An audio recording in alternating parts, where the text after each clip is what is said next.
what we have here is the bridge based public key infrastructure. So here the certificate authorities, as I said, the mesh based public key infrastructure, it is again this architecture also has certain limitations. And in today the infrastructure what we have is where certificate authorities will have like for each and every organizations we'll have individual certificate authorities. So in this like architecture we have not depicted how this each organization, whether they'll go with hierarchical or the mesh based, it is left to them. Okay, so each organization will have their own certificate authority. Okay, so these certificate authorities, they might follow any of these architectures. They may go with mesh based or hierarchical or this single CA. Okay, it all depends on their organization. So whether they have a very small organization, if they have a very small organization, and if a single authority can maintain with all the users providing the certificates, it is up to them. Or whether they want to go with hierarchical, yes, they can do that as well, or else they can also rely on mesh based.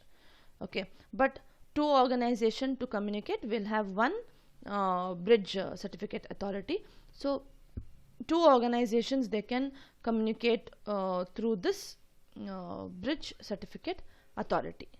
Okay, so there is no inter so there is no way in which a person in this organization 1 to directly communicate with a person in organization B.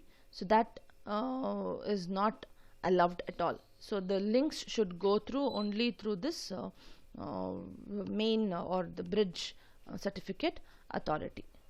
Okay, so in no inter-organization links between CAs have been added. Okay, so this is all about the public key infrastructure architectures. So we have these many, so it all depends. So initially we had this, the drawback of the single CA, it has been overcome by the hierarchical. Again the hierarchical add its own limitation. So then they moved on to they moved on to the mesh based public key. See, here the communication, it happens with a assumption that each intermediate node will have the public key of their root node. Okay, it is like that. Say if I want to communicate with a person in U8, so the trusted relationship, there is no way in which it has been what established directly, but it is through CA1. Okay, so the certificate is issued by CA1 to CA2, CA3, CA4. CA2 will issue it to user 1. So user 1 will have the public key of what CA2. CA2 will in turn have the public key of CA1. Okay, CA3 will have the public key of CA1. CA6 will have the public key. So that is how, that is what we have assumed.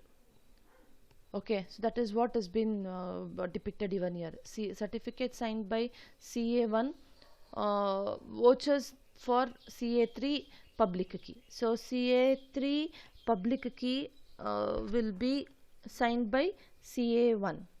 Okay, CA3 vouching for CA6 public key, and CA6 vouching for U5 public key. So if you want the public key of U5, so it will be signed by what? CA6. So if you know the public key, so CA3 will have the public key of CA6. So he can sign and say that he'll get it. So again this person will have this person's public key. So similarly he can provide the same to CA2. So CA2 in turn will make use of public key of that and provide the details of UA5 to UA1. Okay, so in order to see the content of U5, so then you can make use of CA2's public key. I meant to say CA6 public key. So this is how things happen in the case of hierarchical tree based public key infrastructure. Okay, so this is all about the architecture and infrastructure in public key infrastructure architectures. Okay, so guys, now please spend some time, look into your textbook content. Okay, and please prepare notes of your own and the same to be submitted as assignment. Okay, thank you guys.